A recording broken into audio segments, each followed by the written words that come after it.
Hello student, मैं अतुल धाकड़ आज के इस वीडियो लेक्चर में एचएमटी सब्जेक्ट के एक और मोस्ट इंपोर्टेंट टॉपिक को डिस्कस करने जा रहा हूं, जिसका नाम है general heat conduction equation in Cartesian coordinate. Specially इस टॉपिक की अगर मैं बात करूं तो आपके यूनिवर्सिटी एग्जाम में एज अ डेरिवेशन जो है ये पूछा जाता है, क्योंकि एक तरीके का ये डेरिवेशन ही है जो कि आपके एग्जाम में हर साल आता है। और इस डेरिवेशन से जो फॉर्मूला बनता है उस फॉर्मूले पर बेस्ड बहुत सारे objective numerical problem GATE and IAS exam के अंदर आते हैं। तो उन सभी एग्जाम के पॉइंट ऑफ व्यू से बहुत इंपॉर्टेंट टॉपिक है। इस टॉपिक को या इस डेरिवेशन को आपको पढ़ना चाहिए।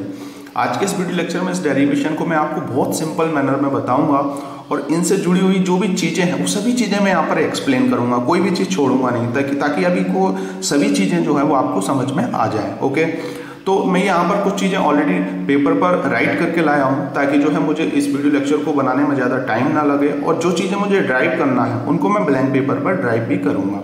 तो अभी तक अगर आपने मेरे यूट्यूब चैनल को सब्सक्राइब नहीं किया है तो इसको सब्सक्राइब जरूर कीजिए, और आप प्लेलिस्ट में जाके मेरे different number of video lecture देख सकते हैं। जैसा कि हमने जस्ट इससे पहले वाले वीडियो लेक्चर में देखा था कि लिमिटेशंस ऑफ फोरियर लॉ, जो एक फोरियर लॉ था फॉर हीट कंडक्शन के लिए, उसकी कुछ लिमिटेशंस थी जिसके कारण जो है हम उसे हर जगह अप्लाई नहीं कर सकते हैं। जैसा कि हमने देखा था कि वो वन डायमेंशनल फ्लो के लिए वैलिड था, उसके बाद दूसरा होमोजीनियस एंड आइसेंट्रोपिक फ्लो के लिए वैलिड था। तो ऐसा जो है कुछ उसके अजम्पशंस या कुछ लिमिटेशंस होने के कारण उसको हम हर जगह अप्लाई नहीं कर पा रहे थे, ठीक है, जिसके कारण जो है हम कुछ जनरल हीट इक्वेशंस जो है वो लेके आए एचएमटी के अंदर, और उन्हीं जनरल हीट इक्वेशंस को कंडक्शन के लिए हम यूज करते हैं। ओके, तो उन्हीं जनरल हीट कंडक्शन इक्वेशंस के जो डेरिवेशंस है उनको आज मैं एक्सप्लेन करने वाला हूं। ठीक है, आज मैं फर्स्ट डेरिवेशन को एक्सप्लेन करूंगा और उसके बाद फिर आने वाले वीडियो लेक्चर में कुछ अलग अलग डेरिवेशंस को हम और एक्सप्लेन करेंगे। तो आज हम बात करने वाले हैं general heat conduction equation in Cartesian coordinate के बारे में। अब ये कार्टेशियन कोऑर्डिनेट क्या होता है, इस चीज को भी मैं आपको समझाऊंगा। ठीक है, तो ये जो आपके जितना भी जो इक्वेशंस है ये 3 डायमेंशनल हीट कंडक्शन इक्वेशंस है। इसी चीज को आपको याद रखना है, मतलब तीनों डायरेक्शन के लिए होंगे, X, Y and Z. Okay, और जनरली इसमें हम 3 तरीके से ये इक्वेशंस जो है उनको ड्राइव करेंगे। पहला है रेक्टेंगुलर, जिसमें मैं आप बात कर रहा हूँ कार्टेशियन कोऑर्डिनेट सिस्टम, ठीक है, फर्स्ट। उसके बाद सेकंड है सिलेंड्रिकल कोऑर्डिनेट सिस्टम, और थर्ड जो है वो है स्फेरिकल कोऑर्डिनेट सिस्टम। मतलब 3 तरीके के ऑब्जेक्ट बोल सकता हूँ या एलिमेंट्स में बोल सकता हूँ। इन तीनों एलिमेंट्स के लिए या तीनों ऑब्जेक्ट के लिए अलग अलग इक्वेशंस हम ड्राइव करेंगे। ठीक है, मतलब हम ऐसा बोल सकते हैं कि 3 सिस्टम ऑफ कोऑर्डिनेट्स जो हैं उनके लिए हम जो इक्वेशंस हैं उनका एक्सप्लेनेशन करने वाले हैं। अब ये जो तीनों आपके यहाँ पर लिखे हुए हैं कोऑर्डिनेट, ये ऑर्थोगोनल सिस्टम के अंदर आते हैं। अब ये ऑर्थोगोनल सिस्टम क्या होता है, इसके अंदर जो एक्सिस हैं वो म्यूचुअली परपेंडिकुलर होती हैं, जैसा कि आपने ऑलरेडी पढ़ रखा होगा ईडी के अंदर या मैथ्स के अंदर। और इसके अंदर जो यूनिट वेक्टर्स होते हैं वो भी एक दूसरे के म्यूचुअली परपेंडिकुलर होते हैं, हम ऐसा बोल सकते हैं। ओके, तो अब जो है हम पढ़ने वाले हैं सबसे पहले general heat conduction equation in Cartesian coordinate. ये तीनों जो है हम एक्सप्लेन करेंगे एक एक करके, और आपके जो सिलेबस है उसके अंदर ये तीनों चीजें हैं। तो सबसे पहले हम बात करने वाले हैं कि ये कार्टेशियन का मतलब क्या है, कार्टेशियन होता क्या है। ठीक है, तो सबसे पहले हम स्टार्ट करेंगे रेक्टेंगुलर, जिसे हम कार्टेशियन कोऑर्डिनेट सिस्टम जो है हम बोल रहे हैं, उसको मैं पूरा एक्सप्लेन करने वाला हूं। तो जनरली ये कार्टेशियन कोऑर्डिनेट होता क्या है, एक तरीके का ये कोऑर्डिनेट सिस्टम है, हम ऐसा बोल सकते हैं। मैथ के अंदर जो है हम इसको अप्लाइड करते हैं, और जो 17वीं सेंचुरी जो है उसमें कार्टेशियन जो साइंटिस्ट है उसने जो है इसको डिस्कवर किया था, आप ऐसा बोल सकते हो। और इसकी मदद से हम क्या करते हैं, using the Cartesian coordinate system geometric shape can be describe. जो भी ऑब्जेक्ट है उसके जियोमेट्रिक शेप को हम डिस्क्राइब करते हैं। जैसे कि रेक्टेंगुलर शेप का कोई ऑब्जेक्ट है तो उसके जियोमेट्रिक शेप को हम डिस्क्राइब करते हैं, और उससे जो इक्वेशंस निकलती हैं उन इक्वेशंस की मदद से उसकी एनालिसिस हम करते हैं। ओके, तो इसे हम राइट हैंड कोऑर्डिनेट सिस्टम भी हम बोलते हैं। ठीक है, और जनरली ये 3 डायरेक्शन जो है एक्स, वाई एंड जेड तीनों एक दूसरे के म्यूचुअली परपेंडिकुलर है, वहीं पर जो है ये वैलिड होगा। अब यूनिट वेक्टर क्या होता है, जैसे कि ऊपर हमने देखा था, यूनिट वेक्टर जो है किसी पर्टिकुलर पॉइंट पर है ना,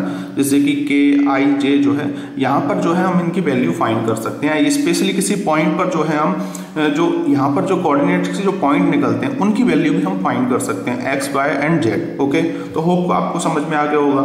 और ये जो कार्टेशियन कोऑर्डिनेट जो सिस्टम होता है, ये माइनस, ये देख रहे होगे यहाँ से वेरी करता है, ठीक है, ये प्लस तक, उसके बाद same to same by Z तीनों डायरेक्शन में जो है ये माइनस से प्लस की तरफ वेरी करता है ना। तो यहाँ पर एक्स होगा, अगर पीछे भी होगा तो भी ये वेरी करेगा और वहाँ पर भी ये वैलिड होगा। मतलब all object lies in infinite way, क्योंकि देखो ऑब्जेक्ट का साइज छोटा होता है, बड़ा होता है, ओके, तो हर जगह जो है ये कार्टेशियन कोऑर्डिनेट सिस्टम जो है वो वैलिड है।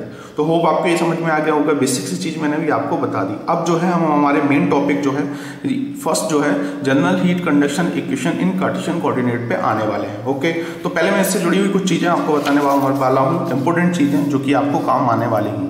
जनरली जैसे कि हमने देखा कि जो भी हम ये चीजें पढ़ रहे हैं वो हीट ट्रांसफर के लिए पढ़ रहे हैं। ओके, तो जो भी जनरल हीट कंडक्शन इक्वेशंस हैं वो हीट ट्रांसफर के लिए हैं। ओके, तो general heat conduction equation in Cartesian coordinate for heat transfer. और ऑलरेडी हमने देखा था कि हीट ट्रांसफर कब होगा, जब टेम्परेचर डिफरेंस होगा ऑब्जेक्ट के अंदर। तो एक्स डायरेक्शन में हो सकता है, वो वाई डायरेक्शन में हो सकता है, वो जेड डायरेक्शन में हो सकता है, क्योंकि यहाँ पर हम 3 डायमेंशन के लिए स्टडी कर रहे हैं। तो जो टेम्परेचर है वो फंक्शन ऑफ होगा एक्स, वाई एंड जेड, मतलब तीनों डायरेक्शन में ऑब्जेक्ट के अकॉर्डिंग वो वेरी करेगा। अब इसका मतलब क्या है, इसका सिंपल सा यही मतलब है, the 3 axis X, Y, Z in a medium in which temperature is varying with location and time, है ना। तो मतलब जो है आपका टेम्परेचर वेरी करेगा एक्स डायरेक्शन में, वाई डायरेक्शन में एंड जेड डायरेक्शन में। तो वो डिपेंड करेगा कि जो ऑब्जेक्ट है उसकी लेंथ कितनी होगी। ओके, तो इससे जो है हमारे टेम्परेचर ग्रेडियंट आते हैं। ये टेम्परेचर ग्रेडियंट मैं ऑलरेडी आपको एक्सप्लेन कर रखा हूँ फोरियर लॉ ऑफ जो कंडक्शन है उसके अंदर। तो temperature gradient D T upon del X del T upon D by del T upon del Z, है ना, ये पार्शियल डिफरेंशिएशन है ना। उसके बाद यहाँ पर ये क्या बताता है आपको, जो टेम्परेचर है वो एक्स डायरेक्शन में वेरी कर रहा है, टेम्परेचर वाई डायरेक्शन में वेरी कर रहा है और जेड डायरेक्शन में। ऑलरेडी मैं आपको बता चुका हूँ फुल जो वे में आपको जो है पिछले वीडियो लेक्चर के अंदर, तो उनको आप देखिए जनरली। तो यहाँ पर ये वही चीज़ है, temperature is varying in x direction, और इसे हम बोलते हैं टेम्परेचर ग्रेडियंट। अब देखो जो हमारा फोरियर लॉ जो था उसके अंदर ओनली एक डायरेक्शन में वेरी कर रहा था, लेकिन यहाँ पर जो है ये तीनों डायरेक्शन में वेरी करेगा। तो इसे हम then it's a 3 dimensional flow. तो ये वैलिड जो है आपका 3 डायमेंशनल फ्लो के लिए। दूसरी चीज, अब इसमें आगे और एक चीज देखना है आपको, जैसे कि मैं ऑलरेडी आपको बता चुका हूं, जो आपका फोरियर लॉ है वो होमोजीनियस एंड आइसेंट्रोपिक फ्लो के लिए था, स्टडी स्टेट के लिए था ओनली वैलिड। लेकिन हमें अनस्टडी स्टेट के लिए भी हीट कंडक्शन फाइंड करना है, तो जो है हम जनरल हीट इक्वेशंस का ही यूज करते हैं। तो यहाँ पर जो है हम देखेंगे, यहाँ पर जैसे कि अनस्टडी स्टेट क्या होता है, जो टेम्परेचर है आपका, है ना, जो टाइम के साथ वेरी करता है, तो उसे हम अनस्टडी स्टेट बोलते हैं। इससे हम ये निकाल सकते हैं जो आपका हीट ट्रांसफर रेट है वो चेंज हो रही है ना। तो होप आपको समझ में आ गया होगा। मतलब स्टडी स्टेट के लिए क्या होता है, जो टेम्परेचर है हम ऐसा कंसिडर करते हैं टाइम के साथ वेरी नहीं होता है, मतलब सेम रहता है। आपने अगर आपने हीट का ट्रांसफॉर्मेशन किया तो टेम्परेचर जो स्टार्टिंग में वही टेम्परेचर लास्ट में होगा, वही टेम्परेचर रहेगा। लेकिन इसमें क्या होगा, टेम्परेचर जो है वो वेरी करेगा with respect to time, it is called as the unsteady state. Okay, तो इसके अंदर जो है हीट ट्रांसफर रेट जो है it is also a very. तो यहाँ पर जो है हम टेम्परेचर का इन्वॉल्वमेंट भी करेंगे, ठीक है। टाउ से भी डिनोट कर सकते हो, टी से भी आप डिनोट कर सकते हो, जो आपको अच्छा लगे।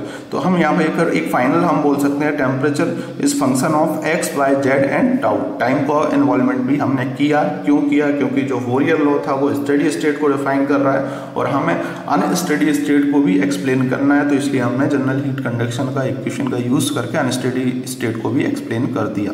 ओके, अब यहाँ पर देखो मैंने ऑलरेडी बताया था, ये non homogeneous material and non isentropic के लिए भी वैलिड होगा, है ना। अगर आपको जो है होमोजीनियस एंड आइसेंट्रोपिक के लिए निकालना है उसके लिए भी आप निकाल सकते हो, लेकिन नॉन होमोजीनियस और नॉन आइसेंट्रोपिक के लिए भी हम कर सकते हैं। इसका ये मतलब है, जैसे कि हमने थर्मल कंडक्टिविटी को भी डिटेल में पढ़ रखा है, थर्मल कंडक्टिविटी जो है ना, वो आपकी कांस्टेंट नहीं होगी। नॉन होमोजीनियस और नॉन आइसेंट्रोपिक का यही मतलब है, जो आपकी थर्मल कंडक्टिविटी है वो वेरी करेगी एक्स, वाई एंड जेड तीनों डायरेक्शन में। ओके, तो ये तीनों 2 पॉइंट आपको समझ में आ गए होंगे। पहला ऊपर वाला जो है, ठीक है, दूसरा ये पॉइंट था हमारा, ये फंक्शन ऑफ टेम्परेचर भी है, तीसरा जो है ये non homogeneous and non isentropic के लिए भी वैलिड है। उसके बाद यूनिफॉर्म इंटरनल हीट जनरेशन, है ना, इसके अंदर जो है यूनिफॉर्म इंटरनल हीट जनरेशन जो है ये जरूर आएगा, जिसको हम बोलते हैं QG, जिसे हम बोलते हैं rate of internal heat generation per unit volume. Okay, what पर मीटर क्यूब जो है इसकी वैल्यू है और ये डिपेंड करेगा किस पे, वॉल्यूम पे। तो ये जो फंक्शन है आपका इंटरनल हीट जनरेशन, जो आपका फोरियर लॉ है उसके अंदर नहीं था, लेकिन इसके अंदर जो है इंटरनल हीट जनरेशन का जो कॉन्सेप्ट है, क्यूज की जो बात कर रहे हैं, है ना, अंदर कुछ हीट का सोर्सेज या हीट का जनरेशन हो रहा है, वो इसके अंदर होगा 3 डायमेंशनल के अंदर। तो इसके अंदर यूनिफॉर्म इंटरनल हीट जनरेशन होगा, ये चीज आपको याद रखना है। ठीक है, पहला temperature function of X Y Z. फिर हमने देखा कि अगर आपको जो है अनस्टेडी स्टेट को भी डिफाइन करना है तो हम टाइम का इन्वॉल्वमेंट भी करेंगे। उसके बाद non homogeneous and non isentropic के रिस्पेक्ट में जो के की वैल्यू है, जो कि थर्मल कंडक्टिविटी की वैल्यू है, वो आपकी वेरी जो है वो नहीं कर रही थी। कहाँ पर नहीं कर रही थी? इसके अंदर, है ना, और उसमें हमने कांस्टेंट लेके चली थी। और इससे ये ओवरऑल निष्कर्ष निकालते हैं कि जो आपका हीट ट्रांसफर रेट है it is also change. Hope आपको ये समझ में आ गया होगा। और यूनिफॉर्म इंटरनल हीट जनरेशन जो है QG, इसका भी इन्वॉल्वमेंट रहेगा। तो ये कुछ बेसिक सी चीजें जो मैंने आपको बताई। अब जो है हम इसको डायग्राम की मदद से भी एक्सप्लेन करने वाले हैं। तो जैसा कि आप यहाँ पर देख रहे होगे, ठीक है, ये डायग्राम है आपका। तो जैसे कि मैंने आपको बताया कि जो आपका वॉल्यूम और जो QG है, मतलब अगर आप वॉल्यूम बढ़ाओगे तो हीट जनरेशन रेट जो है वो भी आपकी बढ़ेगी, है ना। मतलब heat generation, total heat generation की हम बात करें, QG is equal to QG into V, है ना। तो ये क्या है आपका इंटरनल हीट जनरेशन और ये वॉल्यूम है। तो जैसे जैसे हम वॉल्यूम बढ़ाते जाएंगे किसी ऑब्जेक्ट का, उसका इंटरनल हीट जनरेशन भी बढ़ता जाएगा। ठीक है, तो ये मैंने अभी आपको यूनिफॉर्म हीट इंटरनल जनरेशन जो है उसका बेसिक कॉन्सेप्ट आपको बताया। अब यहाँ पर जो है आप देख रहे होंगे एक एलिमेंट है।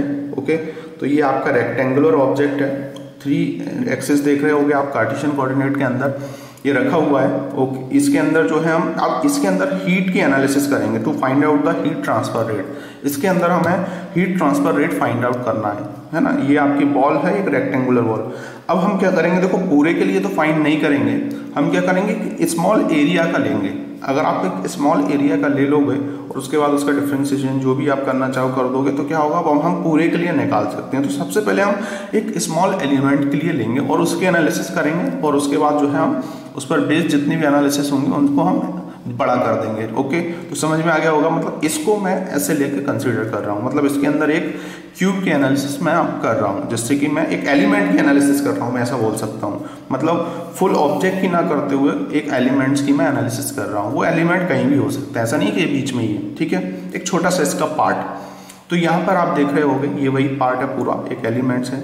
इसके अंदर हम यहाँ पर देख रहे हैं ये QX जो है ये इनपुट या एंट्री बोल सकते हैं हीट की एक्स डायरेक्शन में। एक्स डायरेक्शन में जो है आपका हीट जो है वो इनपुट हुआ और यहाँ पर ये जो है एग्जिस्ट हुआ। ठीक है, तो QX प्लस DX, ठीक है, इतना ज़्यादा हुआ है ना, ऐसा हम बोल सकते हैं। मतलब समीशन हम बोल सकते हैं, ये तो रहेगा ही, और उसके बाद इंटरनल हीट जनरेशन जो होगा उसकी मदद से तो QX प्लस DX ऐसे ही y डायरेक्शन में होगा ये, और ऐसे ही z डायरेक्शन में होगा। यहाँ पर जो है इसकी मैंने ये पूरी डिस्टेंस भी लिख रखी है, dx dy, और यहाँ पर जो है आपका ऊपर आ जाएगा ये dz, ठीक है, dy सॉरी, है ना, dy dz और dx, तीनों डायरेक्शन को आपको याद रखना है। ओके, तो ये बेसिक सी चीज़ें आपको समझ में आ गए होंगे। अब जैसा कि यहाँ पर एक एग्जांपल की मदद से हम समझ लेते हैं, जैसे कि ये आपका एक फेस है, यहाँ पर ये वाला फेस है, इसके अंदर जो है मैं ये देख रहे होगे आप यहाँ पर, मतलब 100 जूल जो है मैंने यहाँ पर इसको एनर्जी दी। ठीक है, और उसके बाद जो है यहाँ पर जो एनर्जी का ट्रांसफॉर्मेशन हुआ, जैसे कि देखो यहाँ पर 20 जूल के रिस्पेक्ट में हुआ। तो अगर यहाँ पर हम देखें नेट हीट को हम देखें तो 100 माइनस 20 ये 80 हो गया। ओके, इसके अंदर जो है नेट हीट क्या होगा, QX minus QX plus DX। तो ये जो है इसका नेट हीट हो जाएगा। मतलब इसमें देखो हीट का ट्रांसफॉर्मेशन हो रहा है, तो ये तो पूरा सोर्सेस है। और मैंने आपको बताया हीट का ट्रांसफॉर्मेशन कैसा होता है, higher temperature to lower temperature. तो ये अपनी हीट को ऐसे देगा। तो हम ये मानते हैं कि इसने हीट का इस टाइप से ट्रांसफॉर्मेशन किया, तो यहाँ तक जो है ये 20 जूल जो है पहुँचा। ओके, और उसके बाद क्या होगा, यहाँ पर अगर हम नेट हीट देखें यहाँ पे, तो नेट हीट क्या होगा, ये पूरा सोर्सेस माइनस 20, ये हो जाएगा आपका नेट हीट। और इसमें टेम्परेचर डिफरेंस मैंने बताया था, अगर यहाँ पर टेम्परेचर भी होता तो ये यहाँ पर होता आपका क्या, पूरा वेरिंग करता टाइम्परेचर, इस टाइप से जो है टेम्परेचर फ्लो होता है, टेम्परेचर का जो वेरिएशन होगा वो यूनिफॉर्म वे में जाता फिर, है ना। तो यहाँ पर नेट हीट अगर हम देखें तो QX minus QX plus DX। तो होप आपको ये चीज़ें समझ में आ गई होंगी। अभी आगे भी मैं बताने वाला हूँ इसको डिटेल में, ठीक है, तो आप कंफ्यूज नहीं हुई है। बेसिक सी सब अभी आपको ये चीज़ें समझना है कि मैंने आपको ये बता दिया कि ये एक्स डायरेक्शन में जो है ये क्या हो रहा है, हीट का इनपुट हो रहा है, इन हो रहा है और फिर आउट हो रहा है, फिर इसमें इन हो रहा है, इसमें आउट हो रहा है। अब बीच में यहाँ पर ये जो है इंटरनल जो हीट जनरेशन का कॉन्सेप्ट भी आएगा, तो वो सब चीज़ें अभी हम समझेंगे, ठीक है। तो सबसे पहले मैं आपको बताने वाला हूँ, यहाँ पर आप देख रहे होंगे, सबसे पहले हम बात करेंगे एनर्जी बैलेंस इक्वेशन, ठीक है, फॉर वॉल्यूम एलिमेंट्स। जो भी छोटा एलिमेंट्स है उसके लिए हम एनर्जी इक्वेशन को देखेंगे। तो एनर्जी इक्वेशन क्या होती है, नेट हीट इनपुट, तीनों डायरेक्शन में जो नेट हीट इनपुट हुई वो plus heat generation with in the element के अंदर जो हीट जनरेशन हुई वो भी हम कंसिडर करेंगे, दोनों प्लस होते हैं चेंज इन इंटरनल एनर्जी। और इन इंटरनल एनर्जी में जो चेंजेस हुए, इंटरनल एनर्जी मतलब उसकी हीट ट्रांसफर में जो चेंजेस हुए, और वही उसी की स्टडी हम इसमें कर रहे हैं, अनस्टेडी स्टेट को भी डिफाइन कर रहे हैं। तो ये जो है ये आपका हीट बैलेंस इक्वेशन है फॉर वॉल्यूम एलिमेंट के लिए, और इस टाइप से आपको एक्सप्लेन करना पड़ेगा। तो यहाँ पर जो है हम ऐसा ही बोल सकते हैं, net heat accumulated in the element due to conduction से जो हीट एलिमेंट एक्यूमुलेटेड हो रही है। अब इसको मैंने 3 पार्ट में डिवाइड कर रखा है, ए, बी एंड सी। तीनों के जो है हम अलग अलग निकालेंगे, इसमें पुट करेंगे, आपकी फाइनल इक्वेशन जो है वो आ जाएगी। तो यहाँ पर आप देख रहे होगे नीचे नेट हीट इनपुट, जैसे कि फर्स्ट जो है ए पोर्शन को हम यहाँ पर लेके चल रहे हैं। तो net heat accumulated in the element due to conduction of heat from all direction, तीनों डायरेक्शन के लिए। तो नेट हीट इनपुट क्या होगा आपका, net heat input in x direction, ठीक है, net heat input in y और net heat input in z direction, तीनों डायरेक्शन के लिए होगा, एक्स वाई एंड जेड। तो यहाँ पर अगर हम देखें नेट हीट के बारे में, तो टोटल मैंने आपको बताया था Q X minus Q x plus d X, okay, मतलब टोटल में से जो हुआ नेट इनपुट जो हुआ मतलब उसके अंदर गया, तो वो माइनस करेंगे तो आपका नेट आ जाएगा उसके बाद वाई डायरेक्शन में और जेड डायरेक्शन में, ठीक है। उसके बाद हम सबसे पहले करेंगे कंसीडर एक्स डायरेक्शन के लिए net heat input in x direction. तो सबसे पहले मैं बात करने वाला हूँ net heat input in x direction में, तो Q X minus Q x plus d x, ठीक है। तो ये हमने सबसे पहले ले लिया, इसका निकालेंगे, इसका जो भी पोर्शन निकलेगा वैसे ही हम जो ऑल डायरेक्शन है उनके लिए हम निकाल लेंगे। तो सबसे पहले शायद आपने देखा होगा अकॉर्डिंग टू टेलर सीरीज आपने मैथ्स में पढ़ रखा होगा, नहीं पढ़ रखा है तो इसको एक बार देखिए, है ना। तो ये जो मैंने अभी आपको बताया, जो आपका Q X minus Q x plus d x जो अभी लिखा मैंने यहाँ पर, जो पहला हमने देखा यहाँ पर ये चीज जो थी, ठीक है, इसमें हम टेलर सीरीज जो है उसको अप्लाइड करेंगे। जैसे ही आप अप्लाइड करोगे तो क्यू एक्स प्लस ये डेल अपॉन एक्स, फिर क्यू एक्स और ये डी एक्स अपॉन, ठीक है, 1 के रिस्पेक्ट में, उसके बाद 2, 3 ऐसे जो है इनफाइनाइट तक चलता जाएगा, ठीक है। तो ये एक तरीके की ये टेलर सीरीज है, उस फॉर्मूले को हमने टेलर सीरीज के अंदर रख दिया। और ये कब होगा applied, Q X minus Q x plus d x होगा तभी, ओके। तो यहाँ पर हम देखें तो ये डी एक्स क्या है, आप सभी जानते हैं ये स्मॉल एरिया है, डी एक्स स्क्वायर जो है उससे छोटा एरिया है, फिर और आगे जाओगे तो और छोटा एरिया होगा, एक टाइम जो है वो सबसे बिल्कुल 0 एरिया हो जाएगा। तो इसलिए जो है हम मतलब इसके रिस्पेक्ट में इस इक्वेशन में सबसे बड़ा यही चीज़ है, तो ये बाकी चीज़ें जो है इनको हम नेग्लेक्ट कर देंगे। तो यहाँ पर लिख रखा है मैंने डी एक्स जो है वो स्मॉल है, डी एक्स स्क्वायर जो है वेरी लेस है, इसलिए हमने यहाँ पे नेग्लेक्ट कर दिया। और हमने सिर्फ ये चीज़ ली, q x plus d x equal to q x plus del upon del x Q x D x, ठीक है। तो ये जो एलिमेंट है सबसे पहले हम इसको फाइंड कर रहे हैं, इस चीज़ को आपको याद रखना है। ये इक्वेशंस के अंदर, ये पूरी इक्वेशंस के अंदर Q X minus Q x plus d x, इसके अंदर हम टेलर इक्वेशन लगा रहे हैं, ओके। इस चीज़ को याद रखना। और इसमें मैंने इसको थर्ड, इसको सेकंड और ये जो है इसको फर्स्ट इक्वेशन मान रखा है। इन इक्वेशंस को भी आपको ध्यान में रखना है। तो मैं सबसे पहले जो है यहाँ पर अप्लाई किया तो हमारा जो है ये आ गया। अब ये जो इक्वेशन है इस इक्वेशन को हम कौन सी इक्वेशन में पुट करेंगे, इक्वेशन नंबर 3 इसके अंदर मैं पुट करूंगा। तो ये जो है हमारा net heat input in x direction, सबसे पहले हम एक्स डायरेक्शन में निकाल रहे हैं। तो Q X minus Q x plus del D upon X, फिर ये क्यू एक्स डी एक्स, ठीक है। तो यहाँ पर जो है हम इसको ओपन करेंगे तो माइनस का अंदर कर देंगे हम। तो यहाँ पर जो है ये माइनस का जैसे ही किया तो ये क्यू एक्स से क्यू एक्स कट गया, बचा हुआ आपका क्या बचा, del upon del x Q x D X, okay. तो यहाँ पर आप देख रहे होगे नेट हीट इनपुट जो है वो एक्स डायरेक्शन में हमारे पास निकल के आ गया है, ठीक है, जिसको हमने फोर्थ इक्वेशन बोल दी।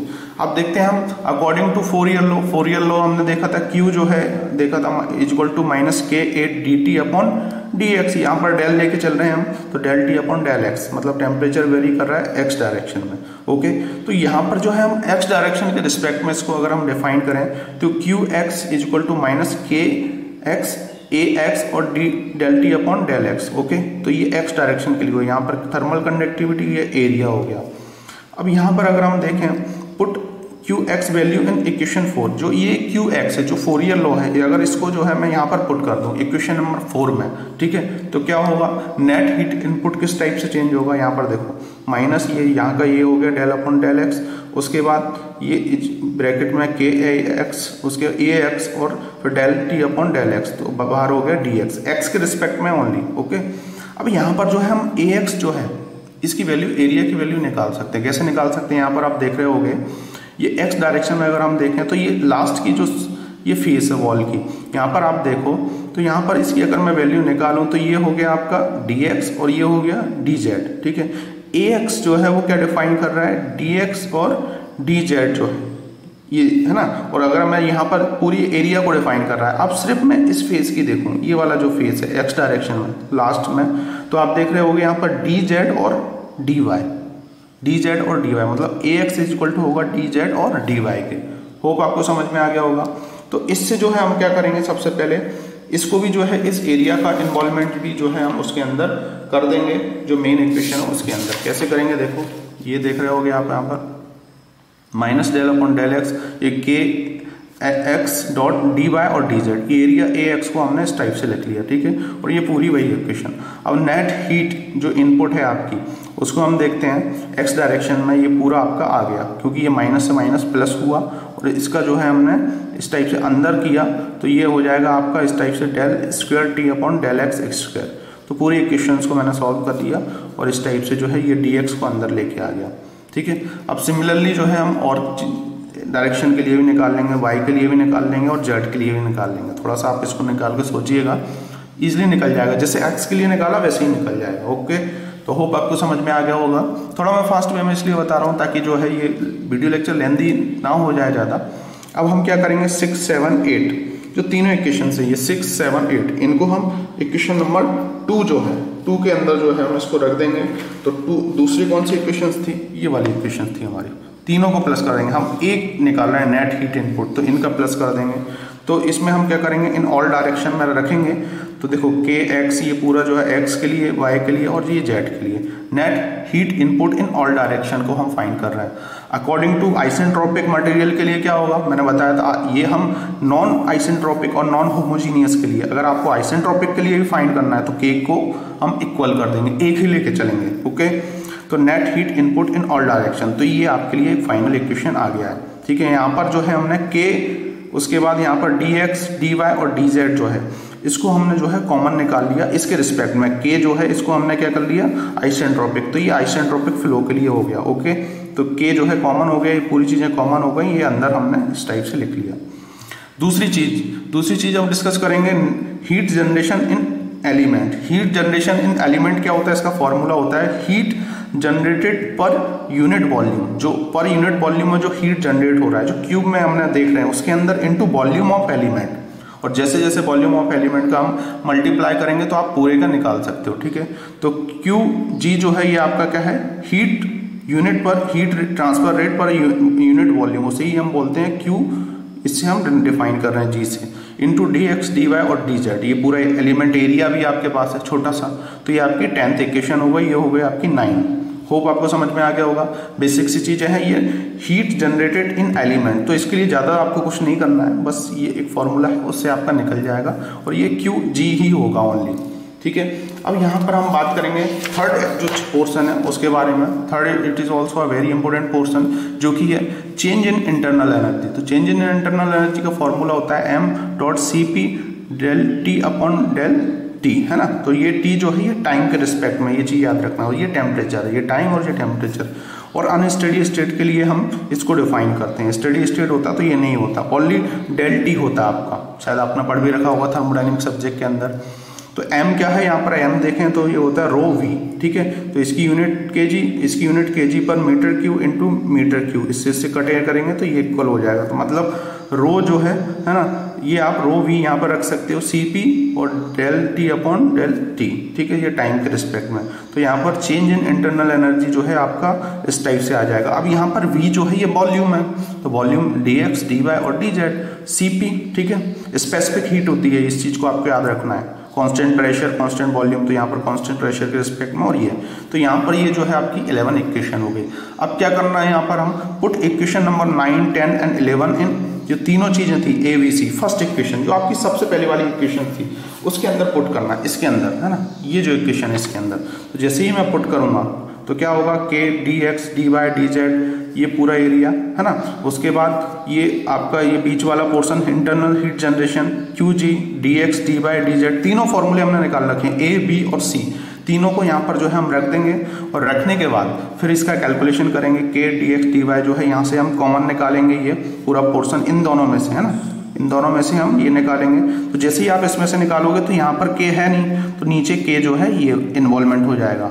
उसके बाद यहाँ पर D x D Y D Z और यहाँ पर डी एक्स डी वाई, इन दोनों को कट करेंगे तो फाइनल इक्वेशन जो है हमारे पास इस टाइप से आएगी, del square T upon del x square, del square T upon del y del z, फिर q g k equal to rho dot C p upon k del T upon del t, temperature के respect में। Temperature vary करेगा आपका unsteady state के लिए हम define करेंगे, ठीक है। तो होप आपको ये समझ में आ गया होगा।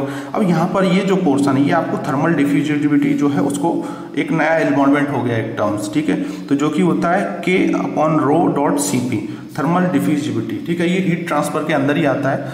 जैसे ही हम इसकी वैल्यू इसमें पुट करेंगे तो ये इक्वेशन, ये पूरी इक्वेशन वही होगी, ये वही होगी, ये पूरा पोर्शन जो हो जाएगा, देखो ये अल्फा है तो ये उल्टा हुआ है ना, तो इसको जैसे ही करोगे तो 1 अपॉन अल्फा आ जाएगा, del T upon del T, तो ये टेम्परेचर चेंज हो रहा है। तो इस टाइप से ये फाइनल इक्वेशन आएगी, बहुत इंपॉर्टेंट इक्वेशन है, जो कि है general heat conduction equation in Cartesian coordinate, okay.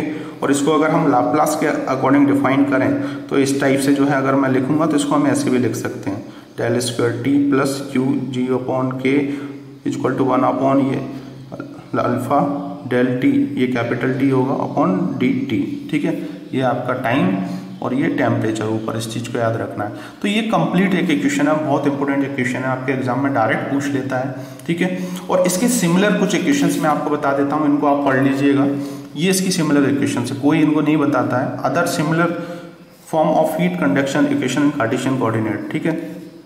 When no internal sources of heat generation in present, जो है इंटरनल हीट जनरेशन नहीं है तो उस चीज को ही हमने गायब कर दिया, ठीक है। स्टडी स्टेट के लिए क्या होगा, स्टडी स्टेट के लिए आपको जो है यहाँ पर जो है ये पूरा जो पोर्शन है ये हट जाएगा, क्योंकि वो जीरो हो जाएगा, यहाँ पर जीरो नहीं था, टाइम का इन्वॉल्वमेंट होगा ही नहीं ना, मैंने बताया था। तो यही चीज होती है आपकी पॉइजन इक्वेशन, वेरी इंपॉर्टेंट, पूछा जाता है आपके गेट के एग्जाम, आईएएस के एग्जाम के अंदर। और इसी में अगर जो है हम क्या करें, नो हीट जनरेशन, इसको भी गायब कर दें तो आपका यहाँ पर ये लाप्लास इक्वेशन आ जाएगी इस टाइप से, और इसको मैंने डेल के फॉर्म में भी लिख रखा है। और same to same steady state and one dimensional heat transfer, तो इसमें क्या होगा, आप वन डायमेंशनल के लिए सिर्फ एक ही डायमेंशन का यूज करोगे, इस टाइप से 2 डायमेंशन के लिए भी आप निकाल सकते हो। तो ये डिफरेंट उसी फॉर्मूले से कुछ अलग टाइप के फॉर्मूले आए, और ये आपके मैं 100% कहता हूँ गेट आईएएस एग्जाम के अंदर डायरेक्ट ये क्वेश्चंस आते हैं। पॉइजन इक्वेशंस होती क्या है, लाप्लास इक्वेशन, 4 ऑप्शन आपको दे देगा, अलग अलग कंडीशंस आपको दे देगी, यही गेट एग्जाम के पॉइंट ऑफ व्यू से एक क्वेश्चन आपको जरूर मिलेगा, ठीक है। तो वीडियो को मैंने थोड़ा सा फास्ट वे में आपको बताया, कुछ चीज़ें नहीं की करी होंगी, मैं डायरेक्ट जो है लिख के लाया हूँ। तो थोड़ा 2-3 बार इस वीडियो लेक्चर को आप देखिए ताकि आप इन चीज़ों को अच्छे से समझ पाएंगे, और कमेंट्स करके मुझे बताइए कि आपको कैसा लगा ये वीडियो लेक्चर। और जो भी चीज़ें अगर आपको नहीं समझ में आ रही तो मुझे कमेंट्स कीजिए, मैं आपको एक्सप्लेन कर दूंगा। मैंने कोशिश किया है कि आपको मतलब एक इतना बहुत लेंदी ये पूरा डेरिवेशन है, इस डेरिवेशन को मैंने शॉर्ट वे में आपको एक्सप्लेन करने के लिए कोशिश किया है, और इसलिए मैंने ऑलरेडी इसको लिख के आपके सामने रखा हुआ है। मैं ड्राइव भी कर सकता था इसको, लेकिन मैंने कोशिश की कि मैं ऑलरेडी आपको ऐसे ही इसको बता पाऊँ, ठीक है। तो मेन एक आपकी जो एनर्जी बैलेंस इक्वेशंस थी उसको हमने 3 पार्ट्स में डिवाइड किया था, उनको अलग अलग करके हमने उसके कैलकुलेशन किए। कैलकुलेशन करने के बाद लास्ट में जाके हमने ऐसा पुट कर दिया, ठीक है। यहाँ पर जो है आप के की जो वैल्यू है वो हम एक तरीके से कॉमन लेके चल रहे हैं, ठीक है, कांस्टेंट है, ठीक है। कांस्टेंट नहीं होगा तो उसके रिस्पेक्ट में भी यहाँ पे आप निकाल सकते हो, कांस्टेंट है तो उसके रिस्पेक्ट में भी आप निकाल सकते हो, ठीक है। तो यहाँ पर के जो है आप देख रहे होगे, यहाँ पर इसकी वैल्यू हमने कांस्टेंट लेके चली है, मतलब हमने ये माना है कि पूरे जो ऑब्जेक्ट है उसमें थर्मल कंडक्टिविटी की वैल्यू जो है वो कांस्टेंट है, ओके। तो इसलिए हमने ऐसा यहाँ पर लिख रखा है और इसके रिस्पेक्ट में हमने ये बता रखा है। लेकिन ये जो है आपका अनस्टेडी स्टेट को डिफाइन कर रहा है क्योंकि इसका इन्वॉल्वमेंट है। Thank you for watching this video lecture. मिलते हैं नेक्स्ट वीडियो लेक्चर में इसके जो आपके cylindrical and spherical coordinate system के साथ कुछ और इंटरेस्टिंग वीडियो के साथ। तो इस यूट्यूब चैनल को सब्सक्राइब जरूर कीजिए, अपने दोस्तों के साथ शेयर कीजिए और बताइए कि आपको कैसा लगा। मैंने बहुत सारी चीज़ें इसमें आपको एक्सप्लेन करने की कोशिश की हैं, कोई भी चीज़ आप में छूटे ना।